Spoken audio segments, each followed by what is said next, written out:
The item on the agenda tonight is a work session towards the FY 2012-2013 budget presentation. Do I have a motion? So moved. Second. Been moved and seconded. Roll call, please. Mr. Green? Aye. Mr. Brown? Aye. Ms. Gibbs? Aye. Mr. Gabriel? Aye. Mr. Aye. Tuck? Mr. Chairman? Aye. We have all eyes on work session. All right, and I think at this time I'll turn it over to Mr. Meadows. Thank you, Mr. Chairman.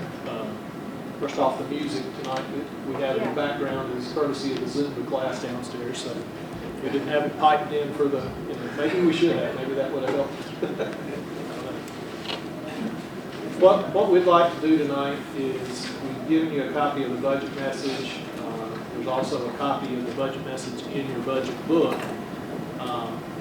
But what I wanted to do, rather than read the message to you verbatim, is just hit some of the high points. And then after I have that discussion, Carol has done a great job of pulling some information together that we're going to review with you through a PowerPoint presentation too. But I guess to start out, for quite a few years now, I usually comment at some point during my budget message that this has been the most difficult budget I've ever been involved with. Well, this year, I think I'm reasonably certain that this one will be at the top of the list. This has been quite the challenge, and as staff has discussed preparing the budget, this upcoming fiscal year is presenting the county with almost a perfect storm of circumstances. We've issued over $100 million in new debt during the current fiscal year for the Blacksburg and Reiner school projects, and now we must begin to pay those loans back. The local composite index for Montgomery County has increased, resulting in less funding from the state for our schools. Governor McDonald's budget proposal also requires a higher level of local contribution for retirement costs for our teachers and our employees. And last but not least, the federal stimulus dollars that have funded positions in our schools expire at the end of this fiscal year, creating another funding shortfall. On top of all of that, the staff certainly recognizes that the economy, not only the local economy, but our state and national economy is still very fragile. And for many of our citizens, any tax increase is going to create an additional challenge, and we certainly recognize that. As we've worked through the budget development process, I recommended to the staff that over $10 million in new requests for funding be denied, even though many of those requests were related to maintaining our existing service levels for our citizens.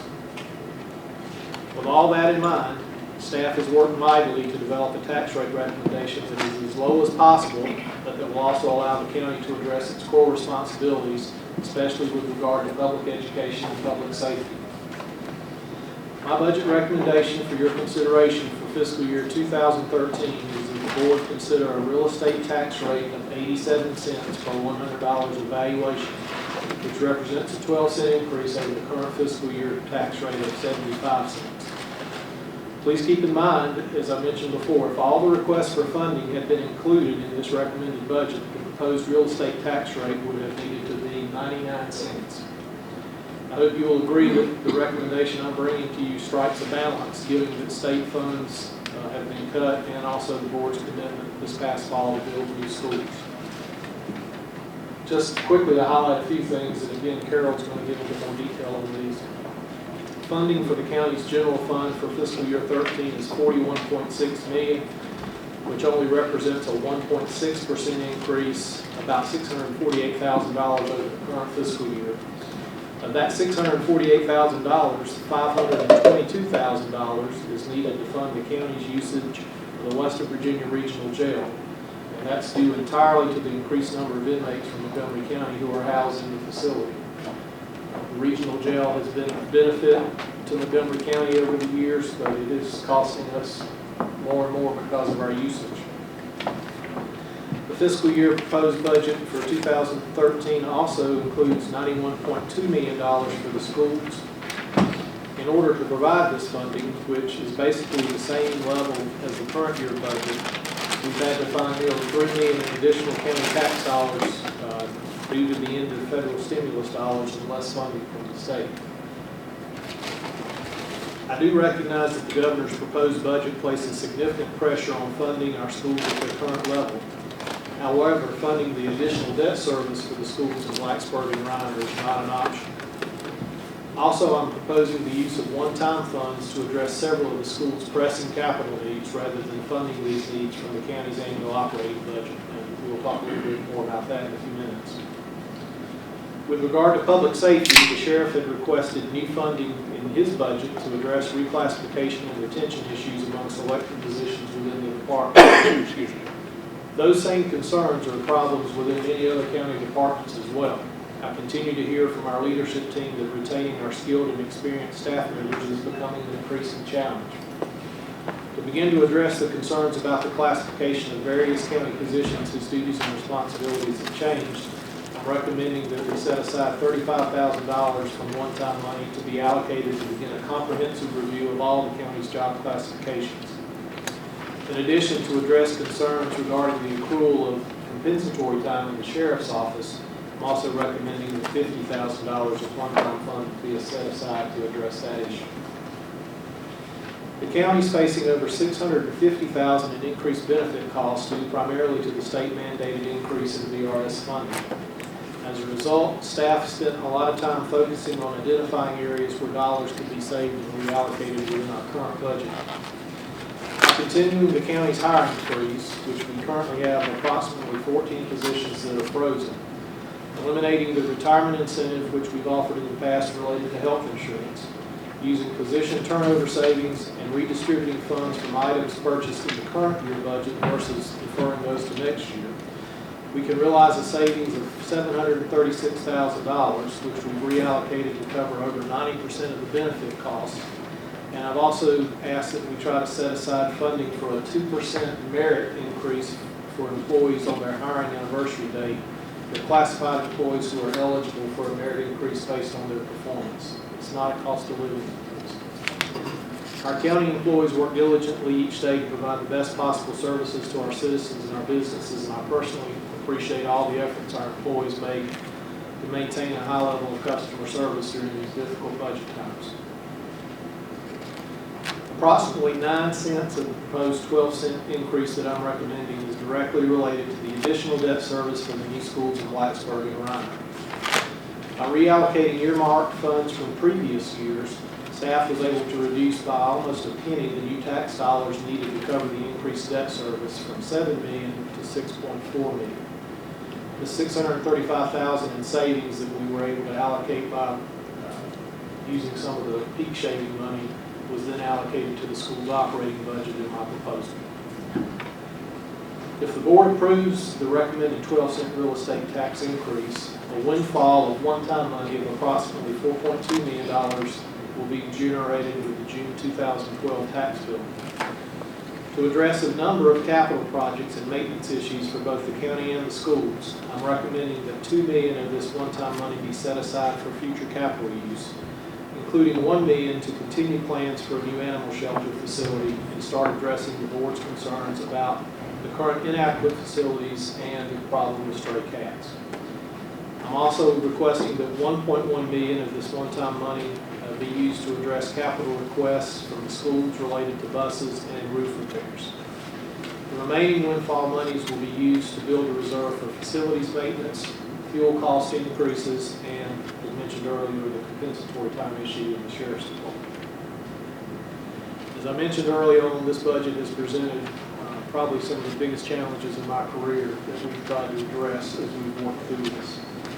Carol, Angie, Mark, and Susan Dickerson have worked tirelessly to review, recalculate, and fine-tune this proposal.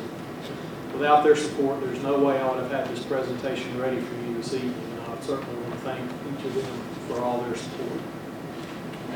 At this time, I'm going to recognize Carol to review in a bit more detail the proposed budget through some PowerPoint slides.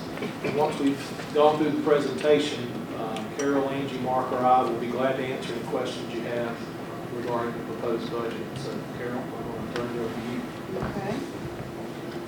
Well, we're going to do some technical things here, so we put some lights back and hand out some, well, hopefully we can still see in the dark.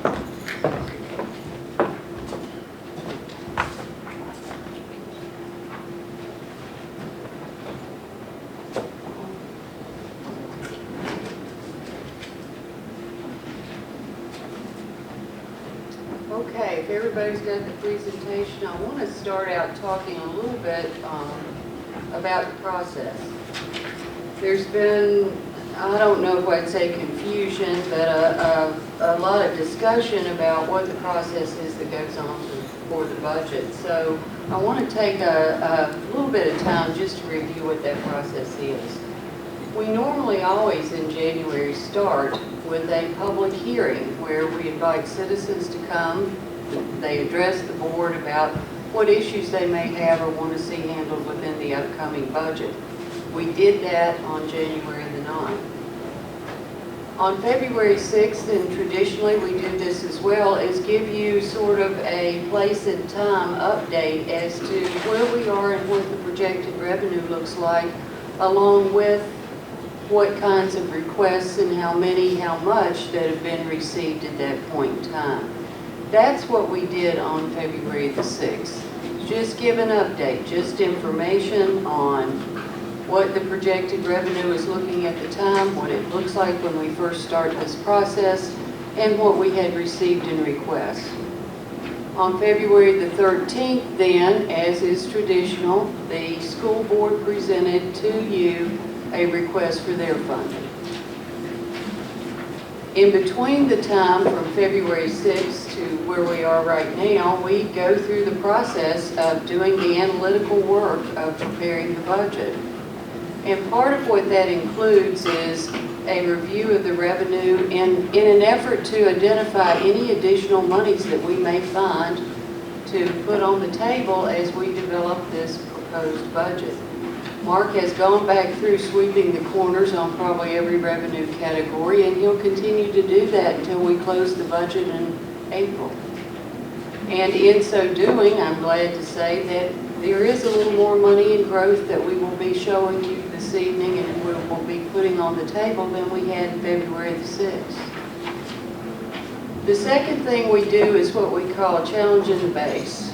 And what that means is taking a look at the resources that we currently have available and trying to identify where we can reallocate those to address the increases that we're facing. We've done some of that, and we'll be talking about a little more detail on what categories those areas are.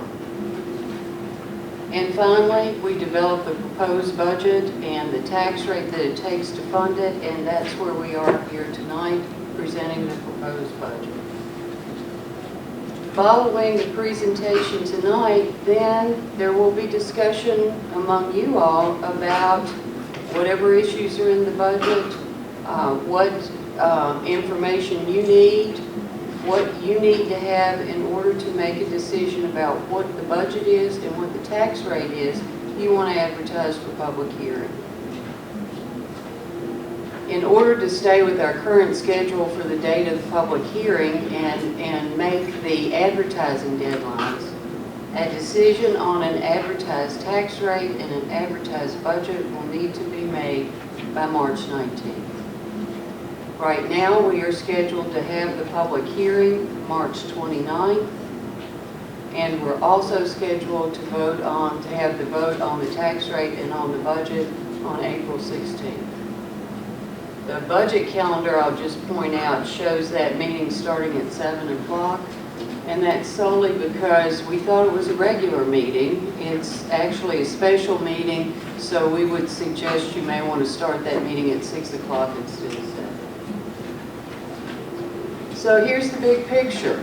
And again, keep in mind, all these numbers are rounded to the nearest $500,000. It is the big picture of the entire $162.6 million budget. On the expenditure side, the general fund is $41.6 million. It's an increase rounded up to 0.7. It's, as Craig mentioned, a little over $650,000. The majority of which is dealing with the increased cost of the Western Virginia Regional Jail. The school operating budget is basically flat. It's a little less, about $80,000 less than where it is currently. But as we start looking at the dollars down below, you'll see it takes almost $3 million to keep it that way. The school cafeteria fund is basically flat. The $700,000 in county capital is the penny earmarked on the real estate tax rate to go toward fire and rescue equipment. The law library doesn't even show up in the millions. It's $17,600 that's used as a separate fund in the law library, and we show it everywhere, but it's always been $17,600. Debt service is at $24.6 million. That's an increase of 6.5, and that is a change from the $7 million that we have always talked about, and we'll speak some more about that in more detail about why that's changed. The Revenue Stabilization Fund, that is something that we put in place a couple of years ago, and it is made out of ongoing dollars, and it's designed to cushion some of the volatility that may occur in revenue during these economic times. We talked about that, the Revenue Stabilization Fund before it. We also do have a rainy day fund, and we'll talk about that a little bit more toward the end. Over fiscal year 12, the entire expenditure increase is $7.2 million. However, it takes more dollars on the county side to make up that $7.2 million. There is currently $1.7 million in growth. That's up from the $1.4. Again, Mark has been able to do the analytical work to put some more money on the table. The 12-cent tax increase is generating $8.4 million in new money. But you see all the red here, and that's where you're looking at the reductions, and we're talking about designated general fund dollars. Again, designated being state, federal, other dollars that are designated for a purpose. Those have gone down slightly in the general fund, and these are all net, okay? There may have been some increases in state dollars in one category for the schools, but a big loss in another category, so this is where it nets out in the bottom line. State dollar reductions of $1.7 million, federal dollar reductions of $1.1 million. There was some one-time only money in the school budget that had been phased to offset a portion of costs over the past several years.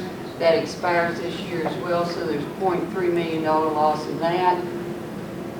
The school cafeteria fund has a slight increase in revenue, and we're using some additional funds from the debt service reserve. That's what's helping lower your debt service costs. All in all, at 87 cents, it's a 12-cent tax increase, and your increase in the budget is $7.2 million.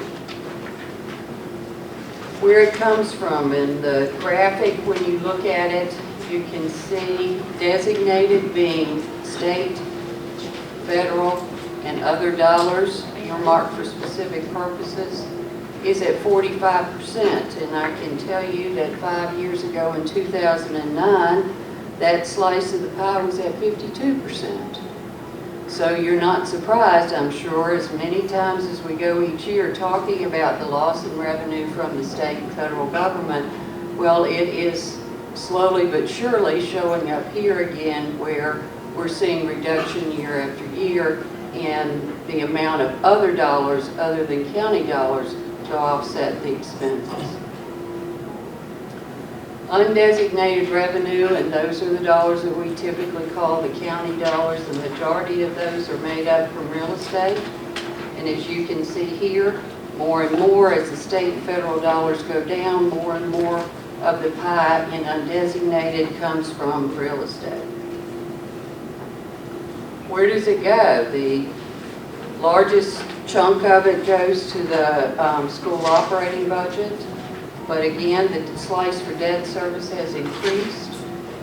You see some other funds here. Again, it's a separate fund, the law library. It's less than 1%, but it's $17,600. County capital is fire and rescue equipment, the 1 penny, the revenue stabilization fund, and basically the general fund is about a quarter of this pie. And within that 26%, these are the functions that are covered in the general fund. The majority of those, over half, goes to public safety and health and welfare. County dollars for schools, this is what the graphic looks like over the past 10 years. The county funding for schools within this budget will be 39.39. And a little bit of budget history, just to sort of get a perspective on what the total budget has looked like over the past 5 years and what's the main driver. I know it's not a surprise to see it, but across the board, the county budget has grown 3.9%. And there have been fluctuations with VRS rates and costs that make it go up and down. But if you compare from 5 years ago, it's up 3.9%. However, debt service cost has gone up 139%. So the major driver in the last 5 years has been addressing the debt service cost for the capital projects. Okay, where do the new dollars go in the budget? 6.4 million goes to debt service. And again, we're going to be looking at some numbers that talk about debt service expenses at 6.5. The new dollars we're using is 6.4, and that has to do with reconfiguring and reallocating the pennies that have been set aside previously in a reserve in order to lower this amount from 7 million to 6.4. For school operations, and when you round up, it's 3 million, it's actually 2.98. The Western Virginia Regional Jail is $500,000, and all other areas, about a little over 200,000. That makes it $10.1 million. Debt service, again, the cost side of it is $6.5 million. The reconfiguration of the monies freed up from the 10 cents we've been talking about that it would take to cover debt service. This reconfiguration and reallocation has lowered that from 10 cents and freed up $635,000, which in this proposal has been earmarked for the school operating fund. The total debt service cost for schools is $18.6 million. Total debt service cost for the county $6 million, for a grand total of $24.6 million. Public safety, again, I think I've said regional jail about 100 times so far, so we'll, just granted, we have to pay the funds for the regional jail, but there's some other items listed here that were requests from the sheriff's office that we've included in this budget. $39,000 is included for fire and rescue. $9,000 of that's related to increased cost for insurance. $30,000 is in there to address operating concerns that funds have been requested for by specific departments. As Craig mentioned earlier, to address some concern with the sheriff's office in compensatory time, the recommendation, and we'll talk more about the windfall as we go along, but the recommendation is for $50,000 to be set aside to pay down or to pay overtime to the deputies in the sheriff's office. The school operating fund, $2.98 million added for school operations. In new growth, it's about 0.94. The remaining dollars from the 10 cents that we talked about for debt service, it's actually $6.35 rounding to 0.64. And 2 cents of the real estate rate of the 12-cent rate, $1.4 million. That brings it up to 2.98. There is also a recommendation in this budget to look at using the windfall dollars to address some of the items that were included in the school budget, those being technology buses and building repair. Those total $750,000, and the recommendation is to use the windfall dollars to address those. So in total, it's $3.7 million to address school needs. General fund, including what we call mandates to outside agencies. The increase to the general fund with including those mandates is 1.59% increase in expenditures. Now, when we're saying mandates, we're not only talking about the regional jail listed here, we're talking about the health department, but there are certain outside agencies that we have committed to fund in agreements and other arrangements, and I've listed a note with those down below so that you would know we may not be legally obligated or mandated to do that, but we are in agreements and that we are either an owner or a participant to share in those costs. And those include the 911 Authority, the Fairview Home, and the Planning District Commission. $0.65 million over the FY12 approved budget goes to the following items here. Most of it is going to the jail, the health department, and those outside agencies that we consider mandated to provide funding to. Now, if you took out the outside agencies in the Western Virginia Regional Jail and you just looked at inside the county departments and what the increase would be in this budget, it's 0.11%. And if you will recall from the meeting in February, we talked about, well, we knew we were going to have an increase in VRS. We knew we were going to have an increase in group life. We didn't exactly know what was going to happen with health insurance. And we had a number of benefit areas we knew we were going to have to address. When I mentioned earlier about part of the analytical work we do is challenging the base, well, part of that comes from looking at your base budget and trying to identify what dollars are available and how you can reallocate those to the costs that you have that are increasing. So here's what we did.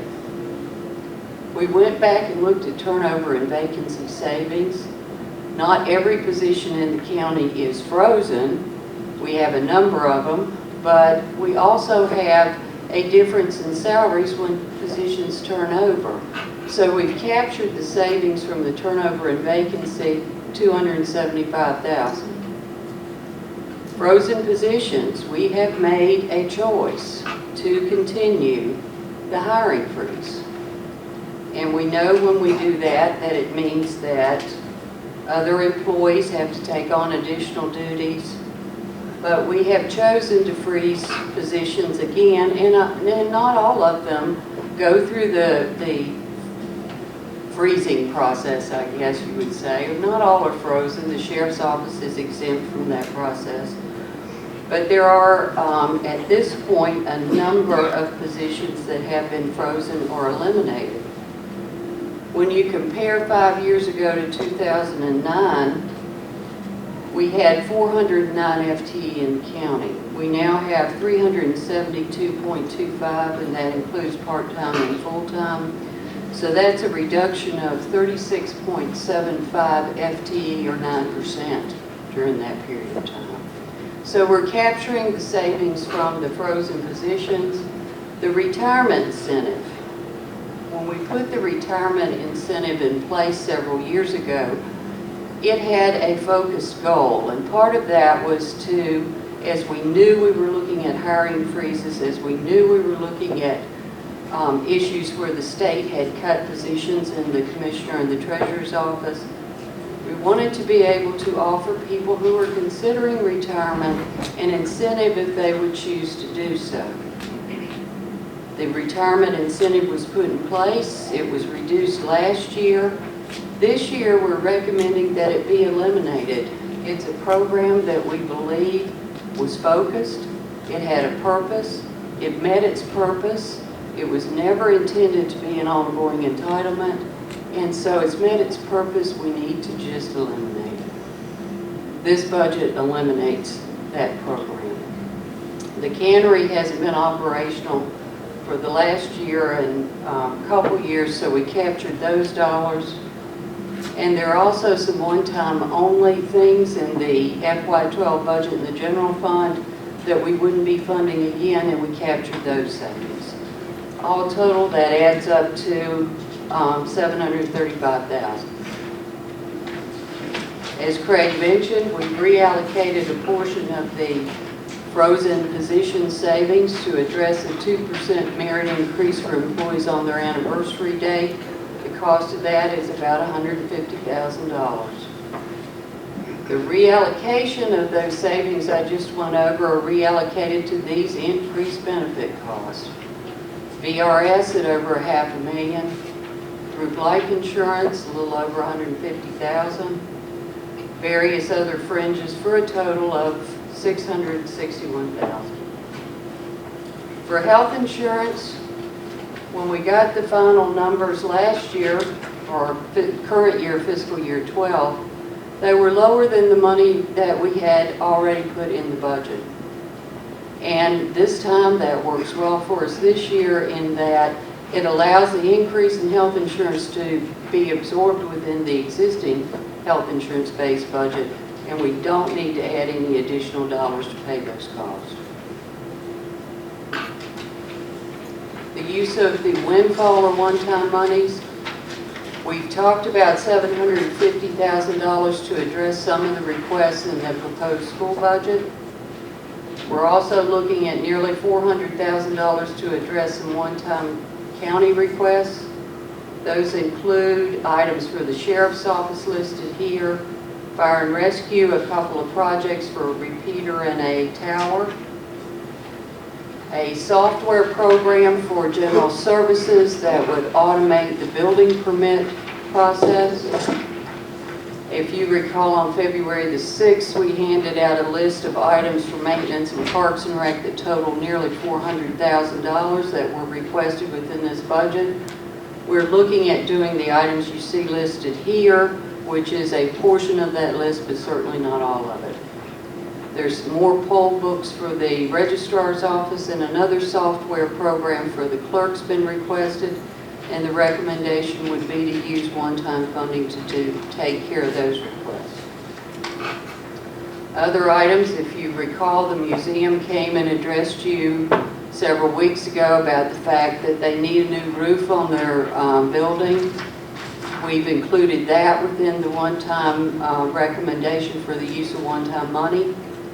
Mountain View Humane has made a request for funding to reduce the cost of spay and neuter for animals. What we're suggesting, and Craig mentioned earlier, is we try and focus a pilot project, do something for stray cats, and see if there is a way to use some of these funds to try and address the overpopulation problem with cats. And finally, as Craig mentioned also, the classification study. Our current common class plan is nearly 8 years old, and for a number of years we've not been able to do any upgrades for it. So this would be a relook at some of the classifications. All total $1.1 million.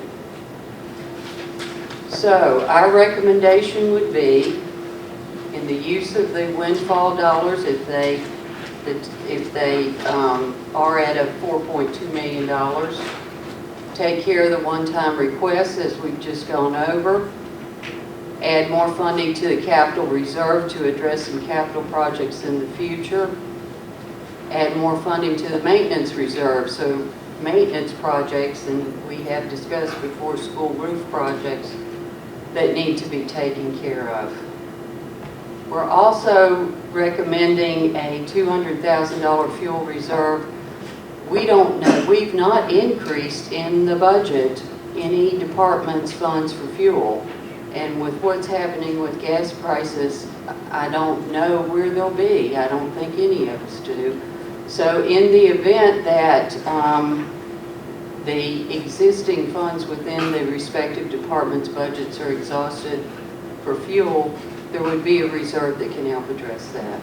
The compensatory time reserve for the sheriff's office we've discussed, and the $1 million to begin to set aside monies for the replacement of the animal shelter.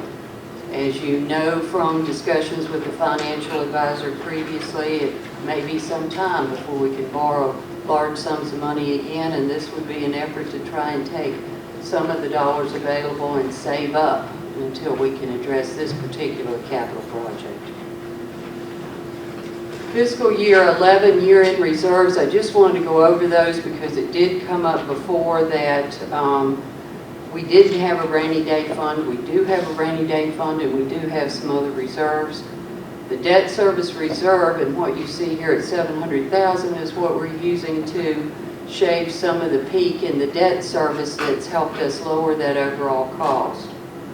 The capital reserve, we've always set at $500,000, and we've used that throughout the year as needed. This would be in addition to our recommendation for additional funds for the capital reserve. Landfill reserve, we're generally at the mercy of the Department of Environmental Quality, and if they come back with a plan that needs to be funded, we have to come up with the money to do it. This is set in reserve that if those costs exceed what we have in the budget, there will be funds available to address that. The facilities reserve, again, it would be to address particular maintenance issues, and would be the one-time funds where our recommendation would be added to this maintenance reserve for about $1.4 million. Road maintenance, and this is the balance of what we had left that has not been allocated to a specific revenue sharing project. The automobile graveyard, again, is funds set aside that are used to clean up junkyards or automobile graveyards. The technology reserve is something we put in place a few years ago. We take the balance of any funds remaining from the county's current information technology budget and earmark that in a reserve, because some of the one-time things that happen in technology happen every 3 years, every 5 years. We're facing down the road, not too short of in the future, the replacement of the Sheriff's Office MDTs. So we set funds available so we'll have some of that when those types of projects come forward. And again, the $1 billion that we've set aside in the rainy day fund. Talking about the General Assembly, and if you've been reading the paper, they're not doing so well on their budget either. There are a couple things we've been tracking to determine if and how much revenue may be available if and when they come up with actually passing the budget. The flexible cut, the House has actually put forth what would result for us an additional couple $100,000 by restoring dollars and reducing the amount of the flexible cut. The Senate side looks as though it might be a little more money than the $200,000, but it's contingent upon the receipt of funds from a mortgage settlement, so there is some contingency with that. School funding, it looks as though the House side, there's an increase in revenue of only about $56,000, but they're also, again, playing around with the VRS rate, and what's been recommended is a reduction of 1.43% to what the increase in the VRS rate would be. And although you don't get any additional dollars, you'd be reducing your expense, or what you'd be required to pay, by somewhere around $700,000. On the Senate side, they're not playing around with the VRS rate at all, but they put less in dollars, but somewhere around $500,000 would be available to the county should their side of the budget pass. So where do we go from here? Well, our next step is to establish an advertised tax rate and budget. We talked about needing to do that by March 19th in order to meet the public hearing date. We hold the public hearing and we actually have two separate public hearings, one on the budget and one on the tax rate. We're scheduled for setting the tax rate for April 16th and adopting the budget for April 16th. And that concludes what I have to present tonight. We'll turn the lights back on and blind everyone. Do you have any questions of Carol or Greg?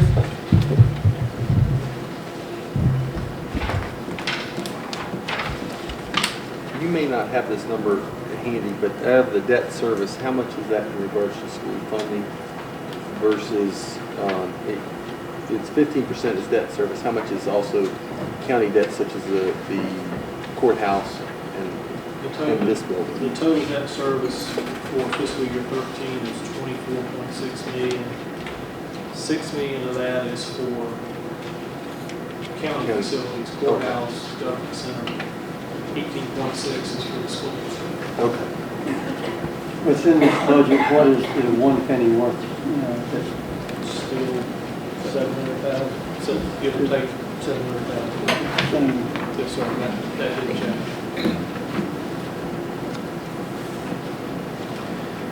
As you can see, one thing that we tried real hard to do, realizing that there's going to be a fair amount of one-time money should the board approve tax increases, we've tried to allocate as much of that one-time money as we could to future capital needs.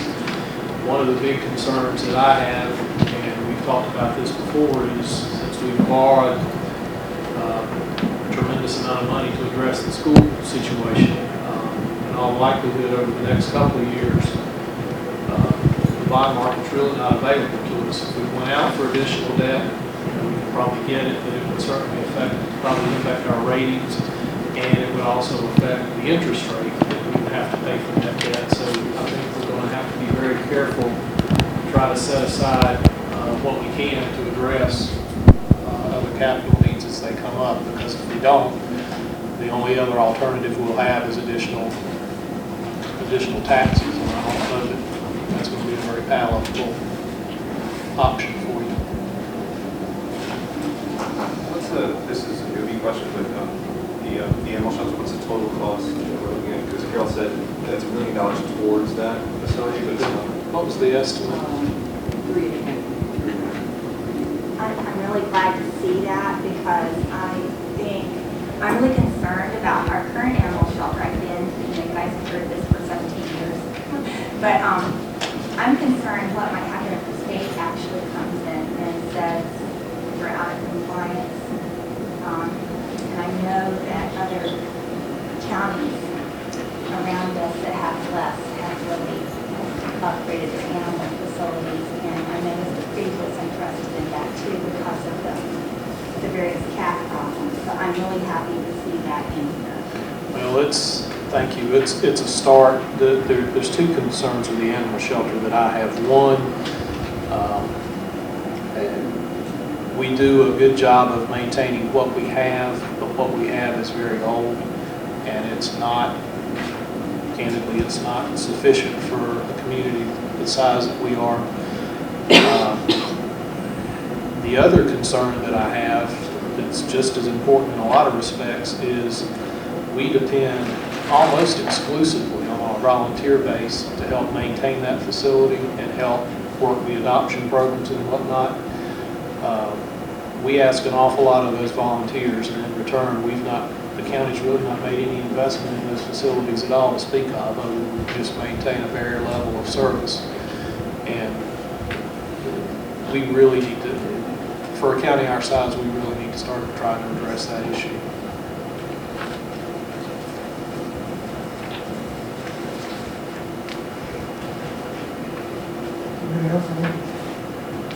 I gotta go digest it all.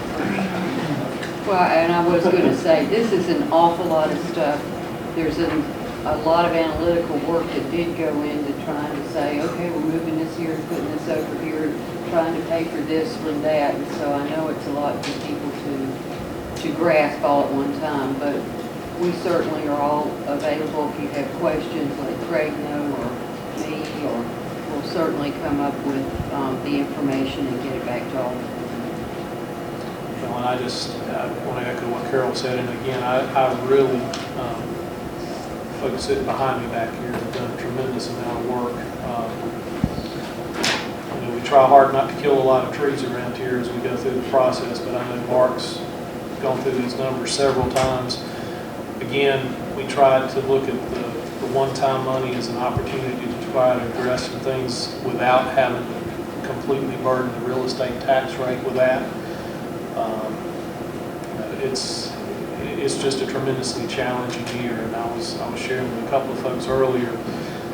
We put that fuel reserve in just out of some real concerns about where we are budgeting for that area. We also have some additional money in fire and rescue to address the fuel reserve there as well. One of the publications that I get on a weekly basis that I got earlier today says they feel confident that gas will be $5 a gallon by summer. And if that's the case, it's going to take every bit of that reserve to address our. And that brings me to a question, and that is, a couple of years ago, we set out a reserve for fuel, and the fuel ended up that year not doing as high as what we really had thought it was. Or is that money still set somewhere for Falls fuel? back to the fund Just went balance. back to the general fund It balance. falls back to the general fund balance. That this current proposed budget, are we estimating any loss in staff? The budget does not contemplate any layoffs or forced retirements or anything like that. What if somebody does retire? Well, what we do now with every position, when there's a vacancy, we have a freeze committee that is comprised of several department heads. Every vacancy we have, even if it's one that we know we're probably going to have to fill, I require every vacancy to go back through the freeze committee for them to evaluate whether we need to fill that position or not. And there's been a couple of situations that I can think of where we have recommended that perhaps that position be filled, but it either be filled with a part-time position or that we hold off on filling that position for a while. We're trying everything we can as far as when there's changes in staffing to maximize the savings as best we can without harming service. There's two other things that might help, for people that are trying to understand all of this. And one of them is like if you all could explain the flexible cut, what that really means and what it's really being asked of us from the state. And the other thing is if the General Assembly does the same thing they did, I think it was in 2006, and backs us up against the wall as far as our budget, what is sort of the last possible time that we actually have to address our budget before we have to have the tax tickets and all that? Does that happen one year? We sort of got a big problem. So that might be helpful to people trying to understand all this. A couple of things with that. The flexible cut that we're talking about is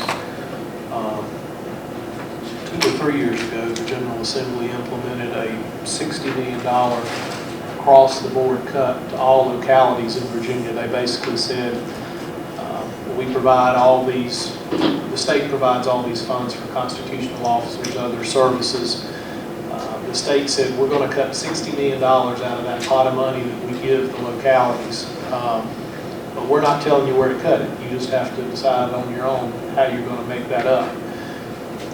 So that's spread across all the localities. And basically what some communities have done is they just write a check back to the Commonwealth every year for a portion of that money. What we did is we actually adjusted our budget to reflect the reduced revenues coming in from the state.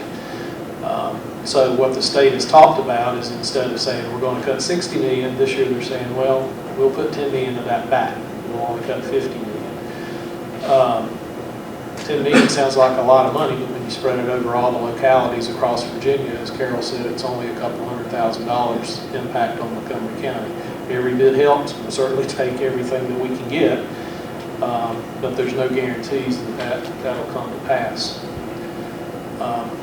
The budget as we have proposed includes what we know based on the governor's budget right now. We have to have a decision made on the tax rate by the end of April in order to run tax tickets because we bill twice a year, June and December. We can adopt a budget using some assumptions, and then if the state drags on and adopts a budget after that, you can always go back and amend your budget. You can't change the tax rate, but in all honesty, unless something dramatic changes, I don't see any scenario in where we would get enough money from the state that it would impact our real estate rate. I really don't. I mean, the best case scenario that we've seen so far was what, $400,000 or $500,000, including VRS, and there's no guarantee. I mean, that was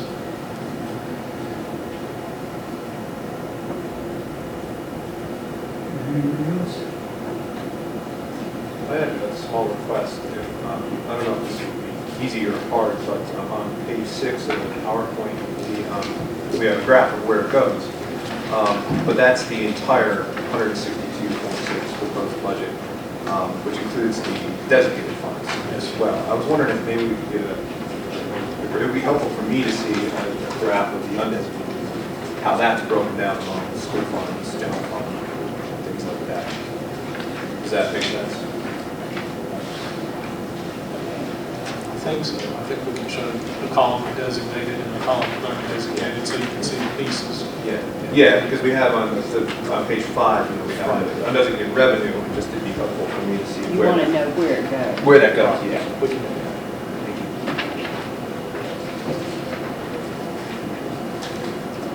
Well, we've looked at these numbers up, down, sideways, and backwards, so we could probably put together about anything we need. So, All right, anything else? Do I have a motion to go to work session? Motion seconded. Roll call, please. Mr. Chuck? Aye. Mr. Gabriel? Aye.